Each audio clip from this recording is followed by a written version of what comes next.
مسافرو ښه وایه مسافرو.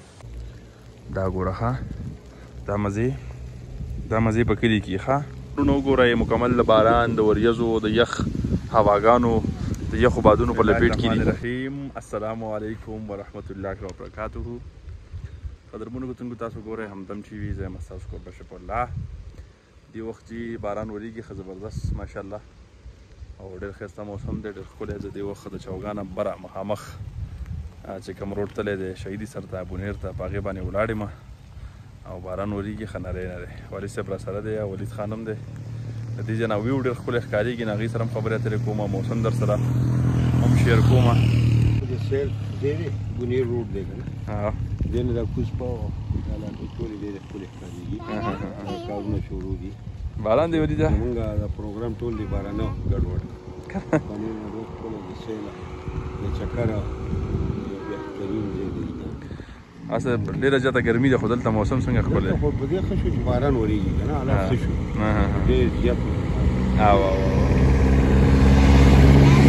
بهر به تاسو ډېره زیاته ګرمي محسوسوئ که نه کوم خلک زمونږ ملګري چې مونږ ګوري د بهر پېښور نه د لاهور نه کراچۍ نه یا بر ملکونو کې نو ډېره زیاته ګرمي به تاسو له کېږي. خو ماشاءالله دلته چې دی که نه نو زه به تاسو ته ووایم چې یاره ما بل یو موبایل نه دی راوړی چې په هغې کې ما تاسو ته د موسم حالات ښودلی وي. خو هلکه دا شیدونه خورئ چې دا کوم دی ما پکې ولیده خاصه پکې پاخه شي دي. ورېږه الله سره څومه ښه تاسو له به په واټساپ راولېږم مړه څه مسله خو نشته لکه حاضر جناب نه یم. ولیده ته خورې نه نه شو کوم زویا ته خورې ښه تا له خو ما الوچې هم راوړلي دا دغه الوچې مې دله هم راوړلي. دا ګوره ښه دا مزې په کلي کې ښه آها راکسن نه روان دی او نری نری باران وریږي. باران څنګه دی ولیده یو دې وخوره یو ډېر نه ډېر بیا وړولی نه یې ښه ما ته اوس وګوره څنګه دی ټیسټ څنګه دی ټیسټ مزېدار دی. دا وګوره داسې یو پټ شوی دی ښه پورې سینګ کوه ښه د مزې باران وریږي که نه پته وریږي باران یو خلک خوري ټول خوري.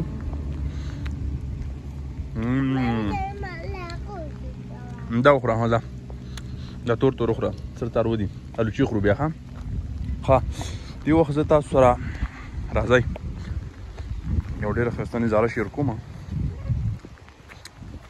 والد صاحب مې ساړه بیشي که نه زه یې داسې راوباسم چکر مکر پې ولګوم. دا ګوره ماشاءالله چې ښکارېږي دا خوړ دا ګوره تاسو به نوم اورېدلی دوه خوړه چې یادېږي هغه دا ځای دی ځای نه دا هغه دوه خوړه دي دې طرف نه روډ نه غوړ راغلی شي کولی نه دا مخامخ ښکارېږي راغلی کوزباو نه دا روډ باندې کار هم شروع دی ګاډي باندې ښکارېږي کټۍ مټۍ شروع ده دا وګوره او دې وخت د چاولو فصل هم تاسو کتلی شئ. دا یو ډېر ښکلی بهترین د سپېشله هوا چلېږي که نه نری شمال وریږي کپړې راله مطلب دا دی چې هلکه پلکه لمدې کړي ښه ډېر ښکلی ویو ډېر ښکلی منظر ډېر زبردست موسم. ولید خان هغه سره د تاسو کتلی شئ. ولید خان راشه که نه جوی خبرې وکړه که نه راشه که نه خبرې وکړه چا سره یخ ته ګرمي ده یخ خوړل نه کېږي هغه پورې نور واړه هم را روان دي. راشه دلته راشه که نه سلام وکړه په خبرې وکړه خبرې کولی شي دې خبرو ته بغرې وایي بغرې کولی شي تا نه راځي که نه بغرې سلام وکړه که نه ویډیو کې خلکو ته وایي ټولو ته السلام علیکم وایي څنګه یې ښه مسافرو ښه یې وایه مسافرو مسافر دي که نه دې موبایل کې دنده دي وایي مسافرو څنګه یې ښه تا ته ښیم خو تا ولې ووایه مسافرو څنګه یې نه وایي دا وګورئ هغه مخامخ وګوره په روډ باندې کاروایي روانه ده. الله مخله رجي دا غرونه مرونه وګورئ مکمل د باران د وریځو د یخ هواګانو د یخو بادونو په لپیټ کې دي او پروګرامونه هم کول دي مزه به ډېره زیاته وه. والده صاحب هم ژوندی وه دعاګانې راپسې وي چې کور ته به لاړو پروګرام به مې هغې ته وښوده ډېره زیاته به خوشحاله شوه نو مزه پې کشي د ژوند د کور والده په خصوصي دعاګانو کې یاد ساتئ الله مو ښه لره آباد اوسئ هغه مخامخ کلی ښکارېږي په دې دغه کې درته هلکه پلکه دا سنګړی کلی دی ښه ښه اوسئ آباد اوسئ خوشحاله اوسئ او رب مو ښه لره چېرته چې ودان ښاد او آباد اوسئ خپل کوربه شه په الله ته ورکړي اجازت ګورئ همدم ټي وي د لوی الله په امان